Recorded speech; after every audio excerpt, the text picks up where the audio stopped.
Hello students, इस video में class 10th NCERT mathematics chapter number 3 दो चरों में रैखिक समीकरण युग्म में प्रश्नावली 3.5 को हम लोग सॉल्व करेंगे। इस प्रश्नावली में वज्र गुणन विधि से दो चरों में रैखिक समीकरण युग्म को हल करने को बताया गया है। इसमें थोड़ा सा हम एक इंट्रोडक्शन देते हैं कि वज्र गुणन विधि से कैसे हम दो चरों में रैखिक समीकरण युग्मों को सॉल्व करते हैं। इस बात को समझ लें, उसके बाद हम तुरंत एक्सरसाइज 3.5 को सॉल्व करते हैं। इससे आपके पास दो चरों में रैखिक समीकरण युग्म दिया हो तो उसको हम सबसे पहले इस रूप में लिखेंगे, a1x + b1y + c1 = 0 और a2x + b2y + c2 = 0 के रूप में सबसे पहले हम लोग लिख लेंगे। मतलब अगर कांस्टेंट इस साइड में है तो उसको हम बाएं साइड में पक्षांतर करके राइट साइड में हमेशा 0 के रूप में ही लिखेंगे। उसके बाद इसको हल करना है तो फर्स्ट ऑफ ऑल क्या करेंगे, x अपान और y अपान और यहाँ 1 लिखे 1 अपान लिखेंगे यहाँ। ओके, x के बटे क्या लिखना होता है, x के नीचे लिखना है तो आप x वाले पद को यहाँ ढक लाएं और यहाँ y के गुणांक और कांस्टेंट वाले पदों को यहाँ लिखना है। जैसे b1 b2 तो आप यहाँ लिखेंगे b1 b2 और यहाँ लिखेंगे c1 c2। ओके, अब y के नीचे लिखना होगा, y वाले पद को ऐसे ढक लें, इसके आगे वाले कांस्टेंट c1 c2 और इसके आगे फिर बैक की तरह आएंगे a1 a2 यहाँ लिखते हैं। और अब 1 के बटे लिखना होगा तो इस कांस्टेंट वाले पद को ढकेंगे और यहां से a1 a2 b1 b2 क्रम से ही लिखना होगा। ये b1 b2 पहले नहीं लिख सकते आप, यानी इसके आगे जाएंगे तो साइकिल बनाओगे, चक्र बनाओगे तो इधर ऐसे मिलेगा। इस तरह से सबसे पहले हम लिख लेंगे। उसके बाद क्या करना है, नेक्स्ट स्टेप में ये करना है, x के बटे लिखकर सबसे पहले इसका गुणा इसमें करेंगे हम। ये दिशा आप समझ लें, बाएं से दाएं की ओर नीचे की ओर जाएंगे, b1 c2 माइनस इसका गुणा इधर करके लिखना होगा b2 c1 और इसके y के नीचे लिखना होगा।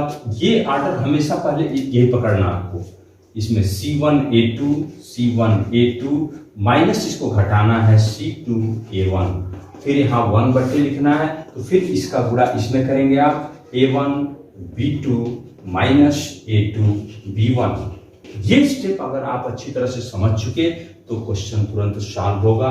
यहाँ जो हम लोग का क्वेश्चन होगा, यहाँ सब अंक होंगे, कोई न कोई 2 5 7 कुछ होगा, ये सब गुणा करेंगे तो x बटे 5 आ गया या 6 आया, कुछ आया ऐसे, तो फिर इसको हम इसके बराबर लेंगे तो x का मान यहाँ से मिल जाएगा और y का मान यहाँ से हम लोग ज्ञात कर लेंगे। इसमें एग्जाम्पल समझाने की जरूरत नहीं, अब हम लोग एक्सरसाइज में चल ही रहे हैं, वही क्वेश्चन ही हम लेके आपको समझाते हैं। ये ध्यान देना है, अगर आप इस पर ध्यान नहीं देते हैं, c1 को पक्षांतर बाएं साइड में नहीं करते हैं, इधर मिस्टेक होगा। जैसे हमारे कहने का मतलब कोई क्वेश्चन ऐसे 2x + 3y = 5 दिया है, 4x + 3y + 7 = 0 दिया है, तो दोनों इक्वेशन को सबसे पहले इस रूप में लिखना होगा। सभी पदों को बाएं करके दाहिने ओर हमेशा 0 बनाएंगे, मीन्स -5 = 0 लिखने के बाद ही क्वेश्चन को आपको लगाना है। ये विशेष ध्यान देना है। ओके, तो इतनी बातों को आप ध्यान देते हैं। उसके बाद वज्र गुणन विधि यही है, यहाँ सिंपल वे में यहाँ सॉल्व होगा, कोई प्रतिस्थापन नहीं करना है, कोई विलोपन विधि नहीं करना है, एकदम सिंपली यहाँ से सॉल्व होगा। और एक बात और रिमाइंड करना है, क्योंकि पहला क्वेश्चन में ये बात आने वाला है, कोई दो समीकरण ऐसे a1x + b1y + c1 = 0 और a2x + b2y + c2 = 0 दिया हो, तो वहाँ एक चीज आपको बताए थे, कब इस समीकरण युग्म के मतलब अद्वितीय हल था, कब इसके अनेक हल थे और कब इसका कोई हल नहीं था, उस बात को आप ध्यान देंगे। जैसे कंडीशन ये था a1/a2 = b1/b2, तब क्या था, अद्वितीय हल था। ओके, अद्वितीय हल। दूसरा कंडीशन ये था a1/a2 इक्वल था b1/b2 = c1/c2, तो इसके क्या थे, अनेक हल थे। ओके, और तीसरा कंडीशन ये था a1/a2 = इक्वल हो B1 अपॉन B2 और is not equal C1 upon C2 हो तो कोई हल नहीं था, इसका कोई हल नहीं। इसमें तो हमको लगता है कि एक्सरसाइज 3.1 और 2 में ये बात आपको हम समझाए थे, तो वहां से थोड़ा सा इसको आप ध्यान देंगे क्योंकि अभी पहले क्वेश्चन में इस बात का प्रयोग भी करना है हमें। तो चलिए हम पहला क्वेश्चन स्टार्ट करते हैं। तो आइए बच्चों, क्वेश्चन नंबर 1 में आप देखते हैं 4 क्वेश्चन दिया गया है। पहला क्वेश्चन उसमें ये पूछा गया है, ऊपर कुछ लिखा है, ये लिखा है कि ये जो रैखिक समीकरण युग्म दिए गए हैं इसमें किसका अद्वितीय हल है, किसका कोई हल नहीं है और किसके अनेक हल हैं, ये आपको सबसे पहले पहचान करना है। और ये कहा गया है कि जिसका अद्वितीय हल है उसको आपको वज्र गुणन विधि से सॉल्व करना है, और जिसके मतलब अनेक हल हैं या कोई हल नहीं है तो उसको क्वेश्चन को सॉल्व नहीं करना है, केवल अद्वितीय हल वाले कंडीशन में आपको वज्र गुणन विधि से सॉल्व करना है। तो सबसे पहले इसके द्वारा हम पहचान लेते हैं कि किसका अद्वितीय हल है। तो उसके लिए क्या करना होगा, इसको आप इक्वेशन नंबर 1 और इसको इक्वेशन नंबर 2 मान लेंगे और लिखेंगे a1x plus b1y plus c1 equal 0 तथा a2x plus b2y plus c2 बराबर 0 से तुलना करने पर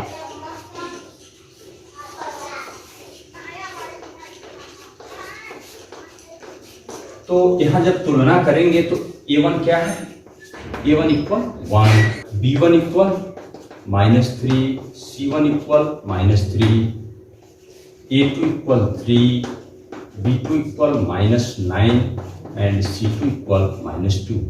तो a1 अपॉन a2 क्या होगा 1/3, b1 अपॉन b2 इक्वल क्या होगा -3 अपॉन -9 1/3 ये भी होगा, and c1 upon c2 equal -3 upon -2 means 3/2। तो क्या देखने को मिला, a1 upon a2 b1 upon b2 के इक्वल है, a1 upon a2 equal b1 upon b2 and is not equal c1 upon c2। तो ये कंडीशन क्या है, इस समीकरण निकाय का कोई हल नहीं होगा, अतः लास्ट में आप लिख लेंगे अतः समीकरण युग्म का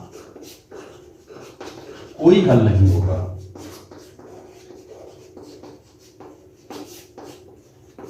तो अगर हल होता तो उसको हम लोग वज्र गुणन विधि से सॉल्व करते, नहीं है तो फिर यही क्वेश्चन कंप्लीट हुआ, इसको नोट कीजिए।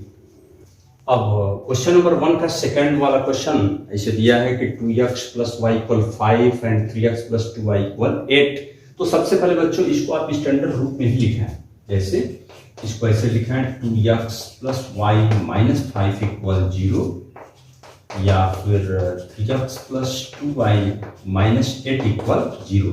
चूंकि इसको वज्र गुणन विधि से सॉल्व करना है तो उसको आपको इस रूप में लिखना ही होगा, लेकिन केवल ये पहचानने में इसका कोई मतलब नहीं है, वो दोनों एक टाइप में होना चाहिए। जैसे ये 5 इधर है 8 इधर है तभी ये पहचान हो जाएगा। ठीक, इसको क्वेश्चन नंबर 1 एंड 2 मान सकते हैं। इसको इससे तुलना करते हैं तो a1 क्या होगा 2, b1 1 and c1 -5, a2 3, b2 2, c2 -8। तो बच्चों यहाँ पर हम सबसे पहले ये पहचान करते हैं कि इसमें से क्या मैटर है, अनेक हल है कि अद्वितीय हल है कि कोई हल नहीं। तो यहाँ से a1 अपॉन a2 पहले ज्ञात करो, a1/a2 2/3 and b1 upon b2 क्या है 1/2। तो यही मिल गया, a1/a2 is not equal b1 upon b2। तो c1 अपॉन c2 के बारे में कुछ सोचने की जरूरत ही नहीं है। तो आप लिख सकते हैं a1 upon a2 is not equal b1 upon b2। अतः लिख सकते हैं समीकरण निकाय का अद्वितीय हल है, समीकरण निकाय का अद्वितीय यूनिक सॉल्यूशन है। तो जब यूनिक सॉल्यूशन होगा, अद्वितीय हल होगा, तभी इसको हमको वज्र गुणन विधि से सॉल्व करना है। तो वज्र गुणन विधि से सॉल्व करने का मेथड अभी आपको हम बताएं। अब ये बात तो आप समझ चुके थे, इसको मिटा देते हैं।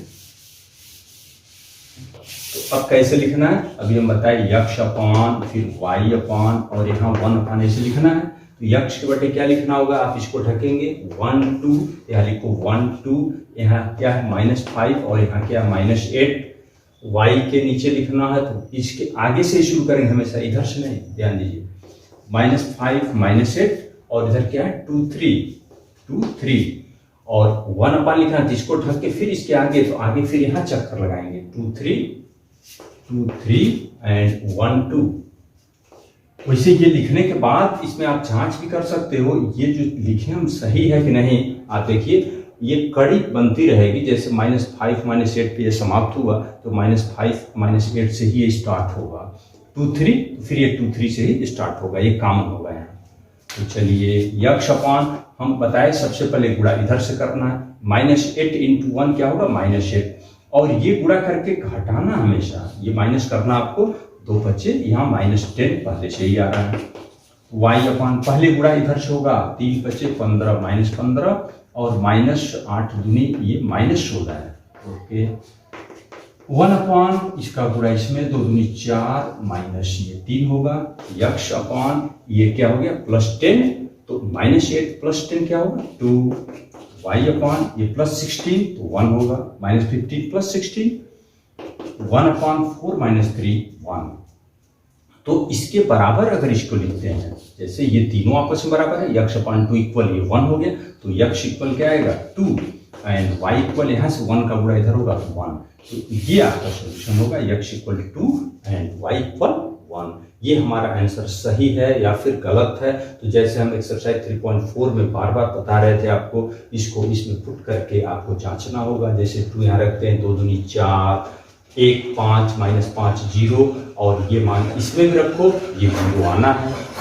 तो इस तरह से वज्र गुणनखंड विधि तो बस इतना ही है, बस ये शॉर्ट है, सबसे आसान मेथड ये होता है वज्र गुणन विधि।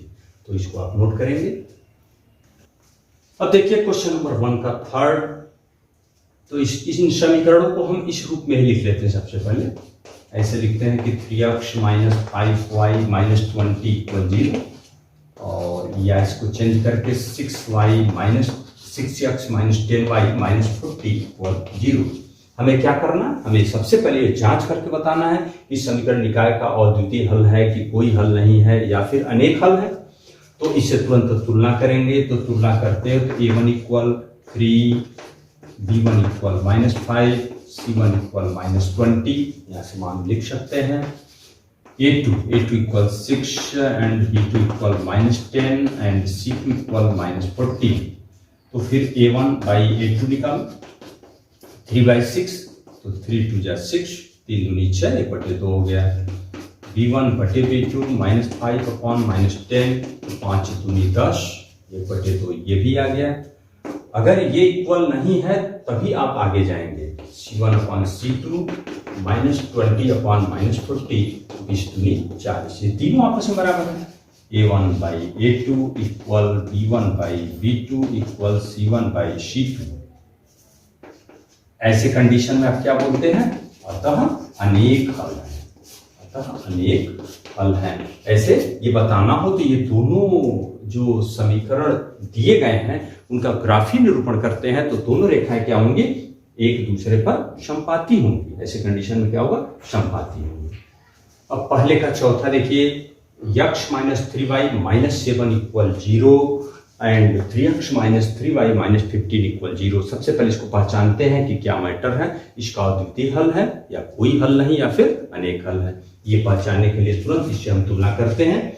तो a1, चलिए अब तो सीख चुके हैं, a1 इसी में से डायरेक्ट लिखते हैं, a1/a2, तो a1 क्या है 1/3, b1/b2 तो -3 अपान -3, ये तो 1 होगा, तो ये तो नॉट इक्वल, तो यहीं से आप निर्णय अपना दे दें, a1/a2 is not equal b1/b2।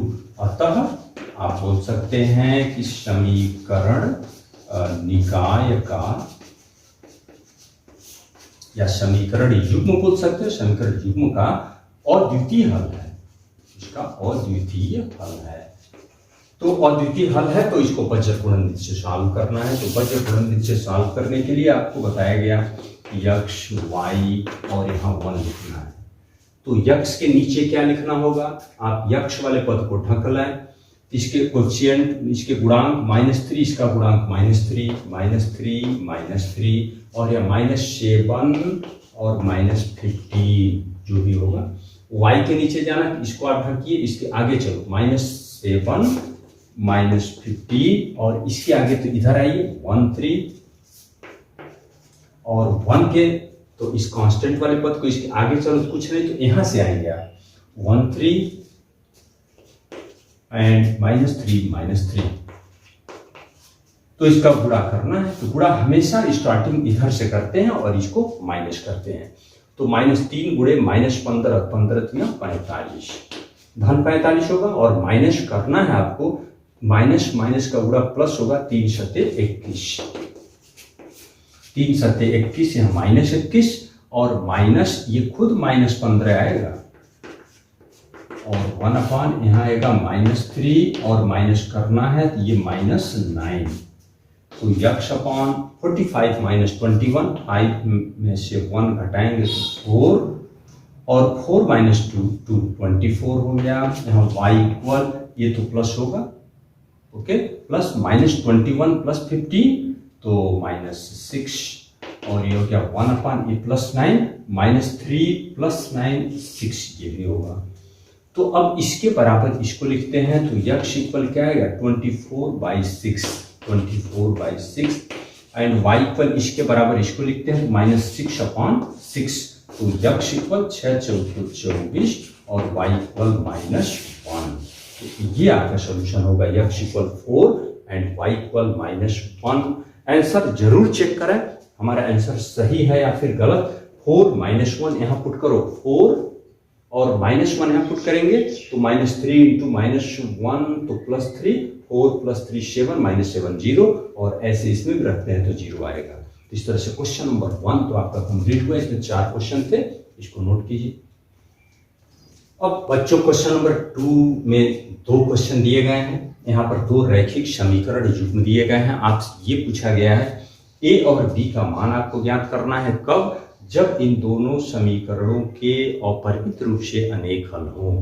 तो अनेक हल होने का शर्त क्या था, a1/a2 इक्वल होना चाहिए, b1/b2 इक्वल होना चाहिए, c1/c2। उस कंडीशन को लगाकर हम a और b का मान ज्ञात करेंगे। तो ऐसी स्थिति में दोनों समीकरण एक रूप में होना चाहिए, जैसे a1x + b1y इक्वल c1 है तो यहाँ भी इक्वल c2 होना चाहिए, ओके। या इधर करते हैं बराबर 0 तो इसको भी इधर करके बराबर 0 लिख सकते हैं। लेकिन अगर वज्र गुणन विधि से सॉल्व करना है तो वहां तो अनिवार्य है आपको इधर माइनस करना ही है उसको, ओके। तो यहाँ तो कुछ और बात है, यहाँ तो हमें शर्त ये लगाना है कि अपरिमित रूप से अनेक हल हैं होने का कंडीशन चाहिए, तो इसलिए यहाँ से काम चला सकते हैं। तो अपरिमित रूप से अनेक हल हैं तब आपको a और b का मान चाहिए, तो उसका कंडीशन लिख सकते हो। तो पहले वो मान तो लिख ही सकते हैं आप कि a1 equal 2 and b1 equal 3 c1 equal 7, a2 a minus b, यहाँ b2 क्या है a plus b and c2 3a plus b minus 2। तो अपरिमित रूप से अनेक हल होने के लिए ये कंडीशन तो आपका होना ही चाहिए, a1/a2 इक्वल होना चाहिए, b1/b2 इक्वल होना चाहिए, c1/c2। तो मान पुट करें a1 2 a2 a minus b, b2 b1 3 तो b2 a प्लस b और ये c1 7/3a plus b minus 2। अब यहां से दो को लेकर सॉल्व कर लो, ए बी का मान निकाल लो। यहां से ऐसे बोल सकते हैं कि यदि 2/a माइनस b ये पद 2/a minus b equal 3/a plus b, तो यहां से सॉल्व करो क्या होगा, इसका गुणा इधर कर लो, इसका गुणा करते हैं तो 2a प्लस 2b इक्वल इसका गुणा करेंगे तो 3a माइनस 3b। तो इसको सॉल्व कर लो, ये 3b इधर लाते हैं तो क्या होगा 5b और इसको इधर ले जाते हैं तो 3a माइनस 2a a, इसको इक्वेशन नंबर 1 बना लें। और फिर दूसरा कंडीशन, यदि आप इसके बराबर इसको लेकर चल सकते हैं या इसके बराबर इसको लेकर कोई भी एक पद, तो चलो इसके बराबर लेकर चलते हैं 3/a प्लस b इक्वल 7 ये 3a प्लस b -2, तो यहाँ से क्या मिलेगा, ध्यान दो, इसका गुणा इधर करते हैं तो 3 3 के 9, 9a प्लस 3b माइनस 3 दूनी 6, इसका गुणा इधर करते हैं तो 7a प्लस 7b। तो फिर यहाँ से ध्यान दीजिए 9a माइनस 7a तो 2a होगा, और 3b माइनस 7b तो -4b, 6 को इधर भेजते हैं तो इक्वल 6 होगा। ओके, समीकरण नंबर 1 से हम चाहें तो a इक्वल 5b यहाँ पुट कर सकते हैं, 2 इंटू यहाँ क्या लिखना 5b, a equal 5b minus 4b equal 6, तो 5 दूनी 10, 10 माइनस 4 क्या होगा 6b इक्वल 6, तो b इक्वल क्या आ गया 1, तो b का मान तो 1 हो गया, आपका एक आंसर ये हो गया। b का मान समीकरण नंबर 1 में रख लें, तो समीकरण 1 से a इक्वल क्या आएगा, a equal 5b, 5 into 1 equal 5, तो a equal 5 and b equal 1, तो a और b का मान आपको बताना था। अब हमारा आंसर सही है या फिर गलत है इसकी भी पुष्टि कर सकते हैं। जैसे देखो a इक्वल 5 यहाँ रख दें और b इक्वल 1 इसमें रखते हैं तो क्या आएगा, ध्यान दो, हम यहाँ थोड़ा सा लिखते हैं, ये रफ वर्क है। चलो a इक्वल 5, b इक्वल 1, तो 5 माइनस 1 क्या होगा 4 यक्ष, या 5 1 6 और इक्वल 5 क्या है 15, 1 16, 16 में से 2 जा 14। तो अब इसमें आप मिलाइए कि इसके अनेक हल होंगे कि नहीं, जैसे 2 दूनी 4, 3 दूनी 6, 7 दूनी 14, तो ये तो आप संतुष्ट हो सकते हैं। ये रफ वर्क है, इसको नहीं लिखना है आपको, इसको नोट कीजिए इसको। अब क्वेश्चन नंबर 2 में क्या पूछा है, यदि इस समीकरण युग्म का कोई हल न हो, इसका कोई हल न हो तो उस दशा में आपको k का मान बताना है। तो कोई हल नहीं होने के लिए कंडीशन क्या है, a1/a2 इज इक्वल होना चाहिए b1/b2 is not equal c1/c2। तो अगर तुलना करते हैं तो a1 क्या आएगा 3, b1 1 और c1 1। तो ये ध्यान दो, इक्वल इधर है तो इधर c2 भी इक्वल ही होना चाहिए। तो a2 2k minus 1, b2 k minus 1 and c2 2k plus 1। अब यहां लिखेंगे समीकरण युग्म का कोई हल नहीं होगा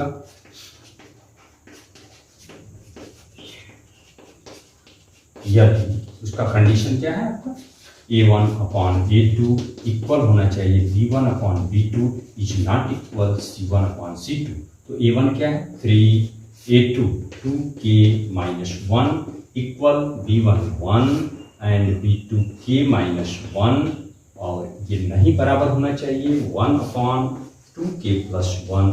तो इसको लेकर हम चलते हैं, ये तो इक्वल होना चाहिए, इसको इक्वल करके k की वैल्यू निकाल लेते हैं।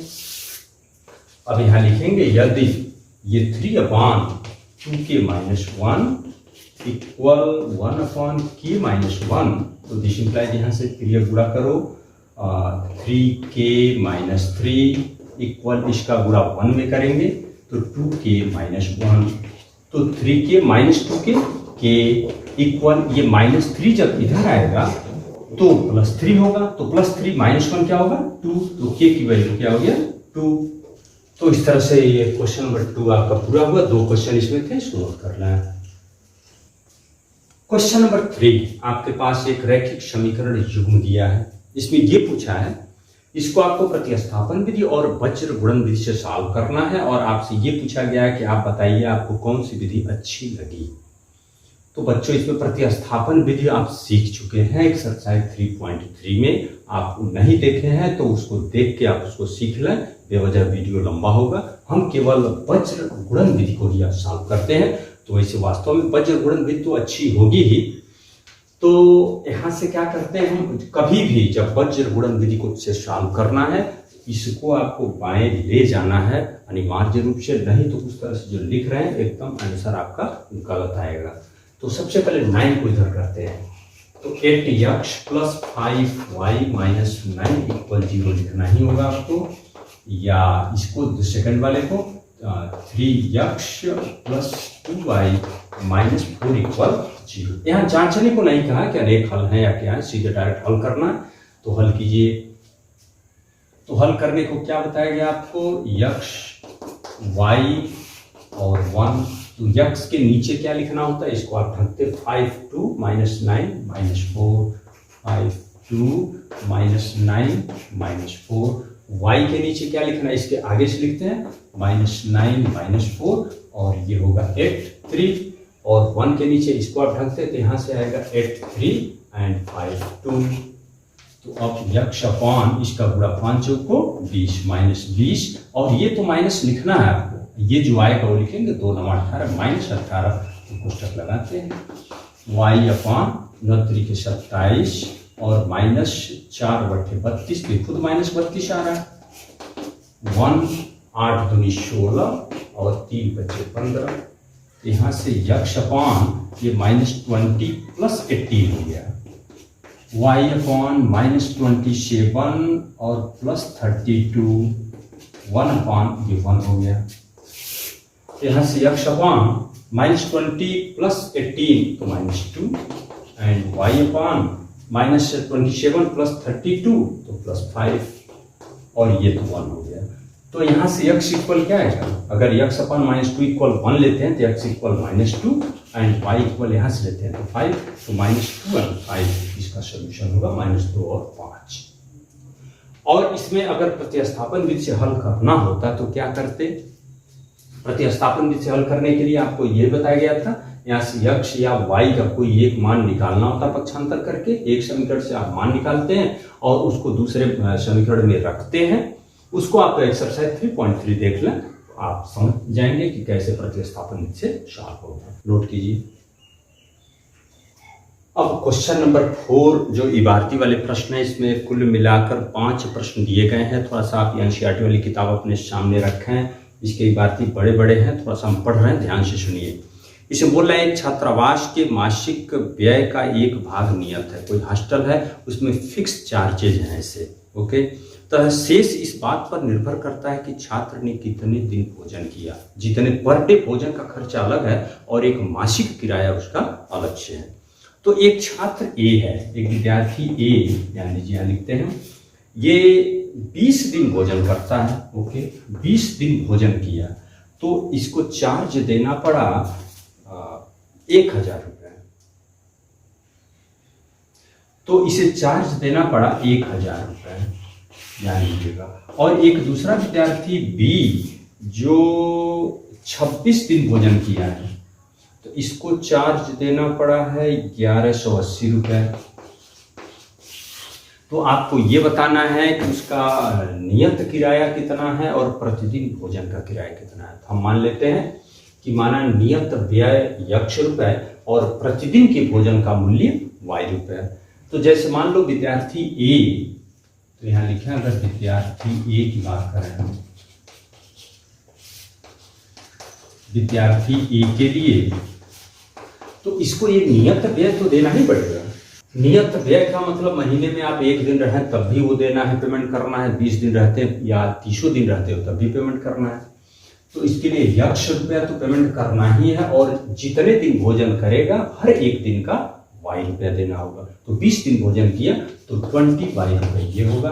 तो ये टोटल अमाउंट तो 1000 रुपये आपके क्वेश्चन में दिया। अब चूंकि इसे हमें वज्र गुणन विधि से सॉल्व करना है, चूंकि हम लोग वही एक्सरसाइज पढ़ रहे हैं इसलिए हम वज्र गुणन विधि से सॉल्व करेंगे। तो वज्र गुणन विधि से सॉल्व करने के लिए क्या करना है, इसको आपको बाएं लाना ही पड़ता है।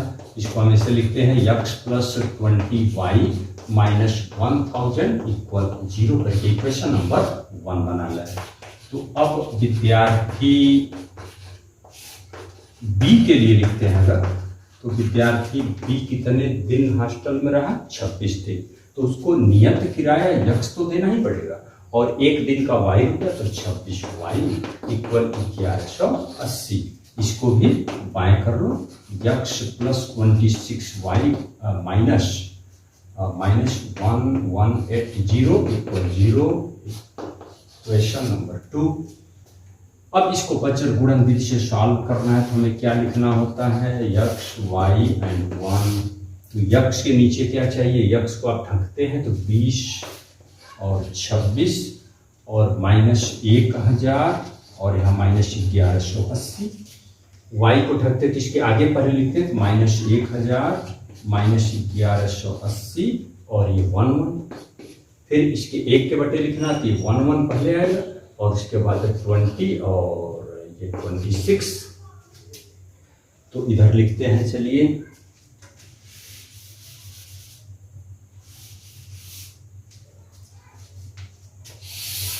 यक्ष अपान गुणा करना है, इसका गुणा तो इसमें करना ही पड़ेगा, तो गुणा हम डायरेक्ट ही कर लेते हैं। चलिए तो ये 00 होगा, 2 अट्ठे 16, 2 कम 2 3, 2 कम 2, 236, 118 दूनी 236। ये माइनस करना है इधर, लेकिन ये माइनस खुद भी था, ध्यान दीजिए, ये माइनस होगा, माइनस, और इसका गुणा जब 26,000 होगा तो प्लस हो जाएगा, प्लस 26,000 y के बटे, ध्यान दीजिए y के बटे करना तो ये -1000 और ये प्लस होगा क्योंकि ऑलरेडी माइनस में खुद आ रहा है 1180, तो प्लस 1180 और इक्वल यहाँ 1 लास्ट वाला लिखते हैं, 26 - 20। तो यक्ष के बटे क्या आएगा, तो 26,000 में से 23,600 घटा लीजिए, तो 0 0, ये 10 में से 6 जा 4, यहाँ बचा 5 में से 3 जा 2 और 2 में से 2 जाते 24 हो गया। y अपान यहाँ 1000 घटाएंगे तो 180 और 1 बटे यहाँ से क्या आएगा, 26 - 20 6। तो यक्ष इक्वल क्या होगा, ये ऊपर जाएगा 2400/6 एंड y इक्वल क्या आएगा, ये 180/6। तो यक्ष इक्वल 6 × 24 400 और y इक्वल क्या होगा 6 × 18 30। तो लास्ट में आंसर ऐसे लिख लेंगे कि अतः नियत व्यय 400 रुपये और प्रतिदिन के भोजन का मूल्य 30 रुपया होगा। तो इस तरह से क्वेश्चन नंबर 1 चौथे का 1 कंप्लीट हुआ। इसमें टोटल 5 क्वेश्चन है, एक पूरा हुआ, 4 और है, उसको नोट करते हैं। अब चौथे का सेकंड नंबर क्वेश्चन थोड़ा सा ध्यान से सुनते हैं। एक भिन्न वाला प्रश्न है, एक ऐसा भिन्न है कि उसके अंश में जब 1 घटाते हैं तो वह भिन्न 1/3 हो जाता है और वह भिन्न 1/4 हो जाती है कब, जब उसके हर में 8 जोड़ देते हैं। तो उस भिन्न को बताना है। तो मान लेते हैं कि माना वह भिन्न x बटे y है। तो प्रथम शर्त इसका क्या दिया है, लिखते हैं प्रथम शर्तानुसार, प्रथम शर्त ये बोल रहा है कि वह भिन्न 1/3 हो जाता है जब उसके अंश में से 1 घटाया जाए। तो अंश 1 है, यक्ष में से 1 घटा दें तो ये भिन्न 1/3 हो गया। ठीक, तो यहां से एक समीकरण आप बना लें, वह भिन्न, तो इसका गुणा कर लो इधर, 3x - 3 = y, सबको एक साइड में लाओ, 3x - y - 3 = 0, इक्वेशन नंबर 1 ऐसे लिखते हैं। और द्वितीय शर्त क्या दिया है, द्वितीय शर्त ये आपका है कि वह भिन्न 1/4 हो रहा है जब उसके हर में 8 जोड़ दिया जाए। तो हर मतलब y में 8 जोड़ते हैं तो वह भिन्न 1/4 हो गया। तो ये हो गया 4x इक्वल, त्रिय गुणा करेंगे तो y + 8, या इसको ऐसे लिख सकते हैं 4x - y - 8 = 0, इक्वेशन नंबर 2। बच्चों हम लोग पढ़ रहे हैं वज्र गुणन विधि, तो हम लोग वज्र गुणन विधि से ही क्वेश्चन को सॉल्व करेंगे। एग्जाम में आप फ्री हैं, जैसे भी लगाना है। तो जो हमारा इक्वेशन प्राप्त हुआ 3x - y - 3 = 0 और यहाँ प्राप्त हुआ 4x - y - 8 = 0। तो x upon y upon and 1 जब भी वज्र गुणन विधि से सॉल्व करना है तो समीकरण को इस तरह से लिखेंगे कि राइट हैंड साइड में सब 0 दिखाई दे। तो x के बटे लिखते क्या है, ये इसको ढकते हैं तो यह -1, यहाँ दिया -1 और ये -3 - 8।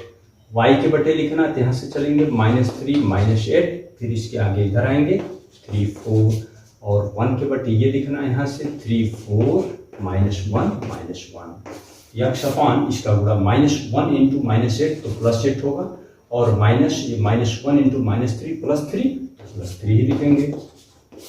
4 तिहाई 12 माइनस 12, ये माइनस तो करना है लेकिन ये खुद माइनस है, प्लस 8 3 24 1 अपॉन ये -3 और ये माइनस तो लिखते हैं तो -4 आ रहा है तो +4, तो यक्स अपॉन ये हो गया 5 एंड वाई अपॉन -12 धन 24 तो 12 और 1 अपॉन ये 1 हो गया। तो यहाँ से ध्यान दें यक्स की वैल्यू क्या आएगा, इसको इसके बराबर लिखेंगे 5 एंड वाई इक्वल 12, तो लास्ट में लिख लेंगे। अतः भिन्न क्या मिला आपका, ये भिन्न यक्स बटे वाई 5/12। क्वेश्चन थोड़ा सा मिलान कर लेते हैं, हमारा क्वेश्चन सही है या फिर गलत। आपसे ये कहा गया इस भिन्न के अंश में से एक घटाया जाए तो वो भिन्न 1/3 हो रहा है, तो इसमें से एक घटाओ तो 4 होगा, 4/12 तो 4/3 हो, 1/3 होगा 4 तिहाई 12। फिर कहा कि हर में 8 जोड़ा गया, इसमें 8 जोड़ दो 12 8 20 होगा, तो 5 चौको 20 1/4 होगा, तो इस तरह से वह भिन्न 5/12 है। ऐसे इस चैप्टर में कोई भी क्वेश्चन लगाइए लास्ट में आंसर जरूर चेक करें, आप नोट कीजिए इसको। क्वेश्चन नंबर 4 का थर्ड थोड़ा सा ध्यान से सुना।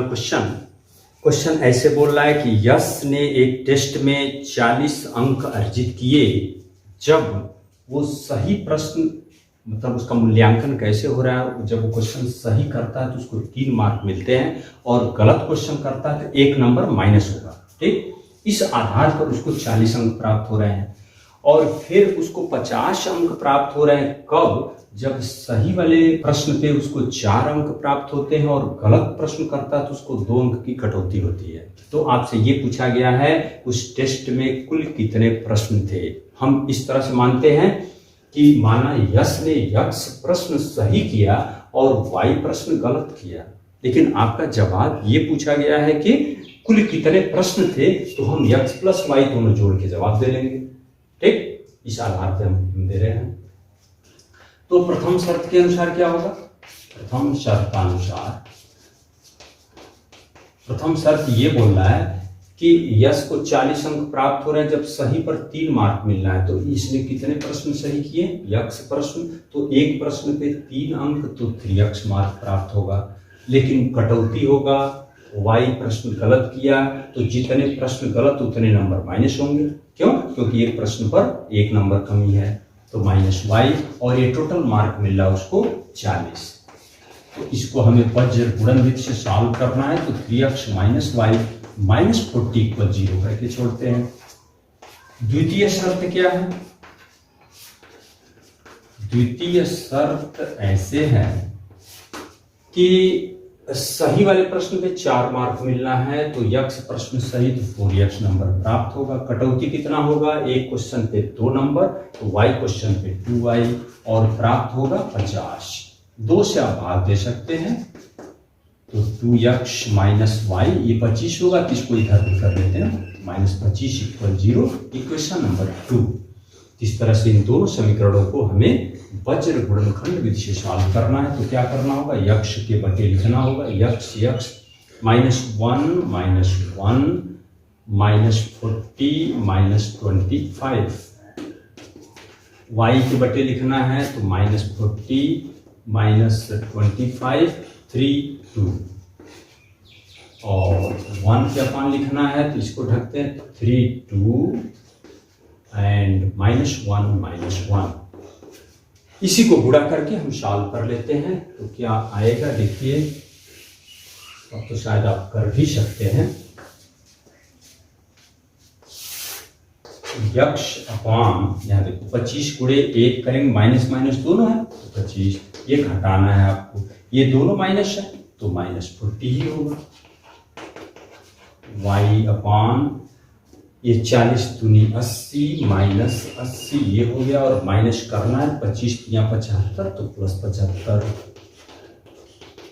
और 1 अपान यहाँ से क्या आएगा, ये -3 और +2 होगा। क्यों, क्योंकि माइनस करेंगे -2 तो +2, 25 - 40 तो -15, ये -5, ये -1, तो यहाँ से यक्ष इक्वल क्या आएगा, ये -15 इधर जाएगा तो 15, और y इक्वल क्या होगा 5।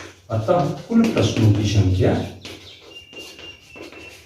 कुल प्रश्न तो x प्लस वाई, क्योंकि x सही किया और y गलत किया, तो 15 धन 5, कुल 20 प्रश्न थे उस टेस्ट में। ओके, ये तो सिंपल क्वेश्चन है, इसको नोट कीजिए। अब क्वेश्चन नंबर 4 क्या 4 में ध्यान दीजिएगा, 2 स्थान हैं, ऐसे प्रश्न पहले समझ लें आप। उनके बीच की दूरी 100 किलोमीटर है और 2 कारें हैं जो A और B स्थानों पर खड़ी हैं और दोनों एक ही साथ चलती हैं। तो 2 कंडीशन है, अगर दोनों कार एक ही दिशा में चलती हैं, जैसे ये इधर चली एक ही दिशा, तो इसको ऐसे मानेंगे, ये कार भी इधर चलती है, तो ये दोनों 5 घंटे बाद कहीं मिलती हैं। सपोज दैट ये चलते चलते यहाँ आए, तो इसका मतलब ये निश्चित है कार ए तेज चल रही है, तभी तो बी को ओवरटेक करके यहाँ मिलेगी। तो अब यहाँ ये देखेंगे हम कि 5 घंटे में ये कार यहाँ तक आने में कितनी दूरी तय करेगी। तो इसका अच्छा प्रश्न क्या है, पहले समझ लो। प्रश्न ये पूछा कि दोनों कारों की चालें कितनी है, और जब दोनों कारें इधर से इधर विपरीत दिशा में आती हैं तो 1 घंटे में भी मिलती हैं। तो ऐसे लग रहा है जल्दी मिल जाएंगी, और ये इधर चलती है। तो दोनों कंडीशन को हम देखते हैं। यहाँ पर प्रश्न आपसे ये पूछा गया है कि उन कारों की चालें कितनी कितनी हैं। तो हम मान लिए, माना पहले कार की चाल x तथा दूसरे कार की चाल y किलोमीटर प्रति घंटा है। तो पहली स्थिति हम देखते हैं, ध्यान दीजिएगा बच्चों, जब दोनों कारें एक ही दिशा में चलती हैं,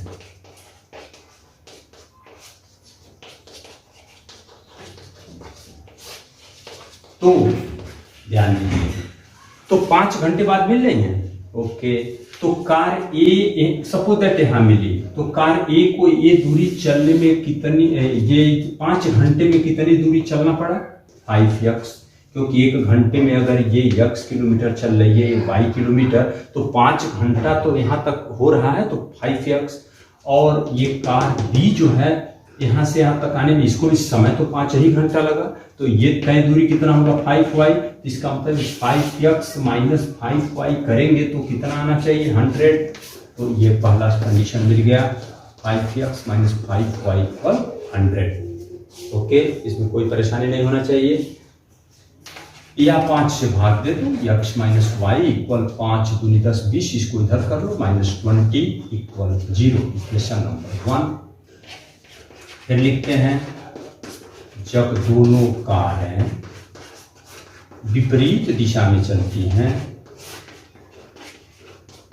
विपरीत दिशा में चलती हैं, तो क्या होगा, 1 घंटे में मिलेगी, प्रश्न में दिया। तो मान लो ये यहाँ सपोज दैट यहाँ मिली, यहाँ मिली, तो 1 घंटे में मिलने का मतलब ये 1 घंटे में तय दूरी इसका x किलोमीटर, इसका 1 घंटे में तय दूरी y किलोमीटर, दोनों का योग कितना हो रहा 100।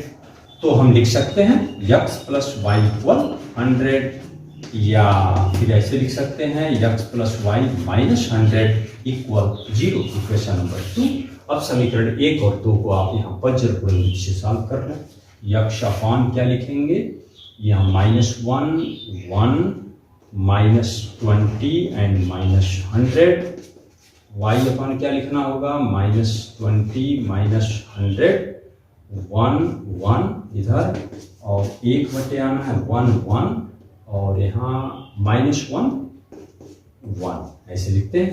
इसको सॉल्व कर लेते हैं, तो सॉल्व कर लें।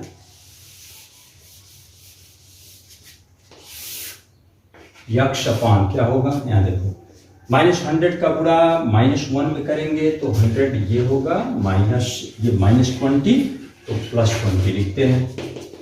y अपान क्या होगा, यहाँ देखो, -20 प्लस 100, -20 प्लस 100, 1 अपान क्या आएगा 1 प्लस 1, तो यहाँ से यक्ष अपान ये होगा 120, y अपान ये होगा 80, 1/2।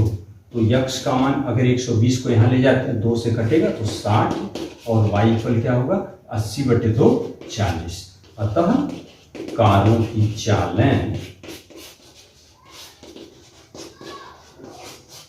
60 किमी प्रति घंटा तथा 40 किलोमीटर प्रति घंटा है। ये आप आराम से समझ लें क्वेश्चन, इसको नोट कीजिए। अब यहाँ बच्चों लास्ट क्वेश्चन हम बता रहे हैं इस एक्सरसाइज का। आपके पास एक आयत दिया है और शर्त ये बोल रहा है कि उस आयत के लंबाई में अगर हम 5 की कमी कर दें और चौड़ाई में 3 इकाई की बढ़ोतरी कर दें तो उसके क्षेत्रफल में 9 इकाई की कमी हो जाती है। और फिर दूसरा कंडीशन ये दिया है कि उसकी लंबाई में अगर हम 3 की बढ़ोतरी कर दें, चौड़ाई में 2 की बढ़ोतरी कर दें तो उसका क्षेत्रफल 67 अधिक हो जाता है। तो वह आयत कौन सा है, उसकी विमाएं क्या है, ये बताना है। हम माना आयत की विमाएं x तथा y, विमाएं में से लंबाई और चौड़ाई। तो इस दशा में क्षेत्रफल तो आप बता सकते हो क्या होगा। अभी इस हिसाब से शुरुआती दौर में क्षेत्रफल x y होगा। अब प्रथम शर्त क्या बोल रहा है, प्रथम शर्तानुसार ध्यान दीजिएगा यहाँ। अभी प्रारंभ में तो क्षेत्रफल x y था और अभी लंबाई जब 5 कम हो गया, चौड़ाई 3 बढ़ गया, तो इस दशा में क्षेत्रफल तो फार्मूला लंबाई गुणे चौड़ाई हमेशा होगा। तो 9 कम हो रहा है, तो अभी क्षेत्रफल शुरुआत वाला x y था और अब नया क्षेत्रफल लंबाई इनटू चौड़ाई ऐसे होगा। तो प्रश्न ये बोल रहा है कि ये वाला मान इससे 9 कम है, मतलब इसमें से घटाना तो 9 बचना चाहिए कि नहीं, ये बड़ा है ये कम है 9।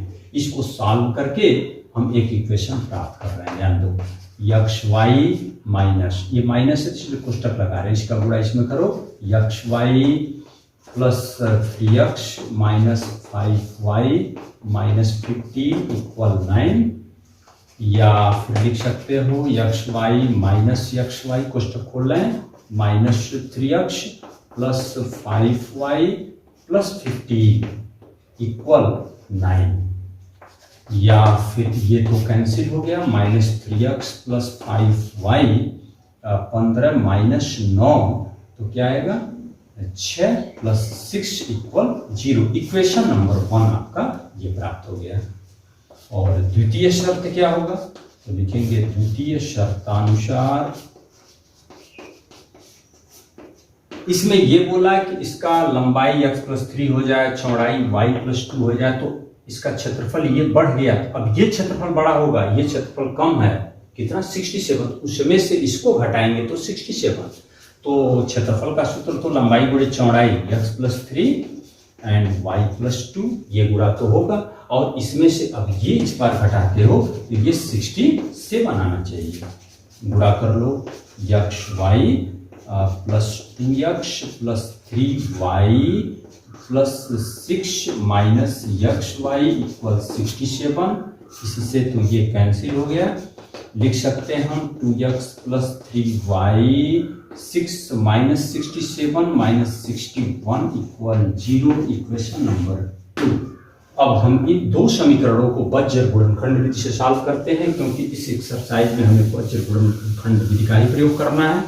एग्जाम में आप फ्री हैं, किसी मेथड से लगा सकते हैं, और कोई नाम नहीं लिखा है तो आइए बज्र गुणनखंड लगाने के लिए दोनों समीकरणों को हम एक पास लिखते हैं तो थोड़ा सुविधा होगा, गलती होने के चांसेस कम होंगे।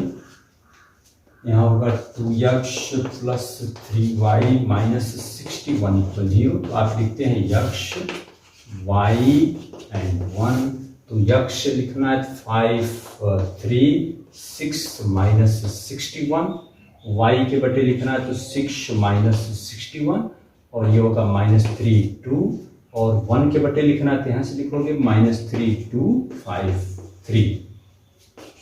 गुणा करो, इसका गुणा इसमें करेंगे तो माइनस होगा, 5 एकम 5 6 30 305, और ये 6 3 18।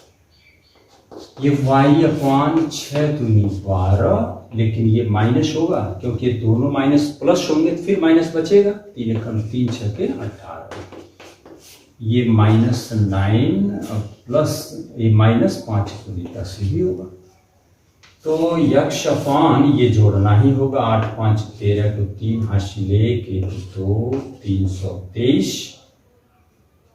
ओके, y अपान ये बड़ा है, ये इसमें से घटाना होगा, ये माइनस आएगा, लेकिन 2 में से 3 में से 2 जाए 1, 8 में से 1 जाए 7, 171, और 1 बटे ये होगा माइनस 19। तो यक्ष इक्वल क्या आएगा, ये इधर जाएगा, तो -323 बटे -19 और y बराबर -171 बटे -19। तो अब यहाँ से भाग तो आप दे सकते हैं, कोई प्रॉब्लम नहीं। यक्ष बराबर ये 17 बार में कट रहा है, आप देख सकते हैं। पहाड़ा पढ़ लो, 19 से कम 19, फिर बचा 13, शेष 133, 19 सत्ते 133 और y इक्वल क्या आ गया, 19 नमा 171।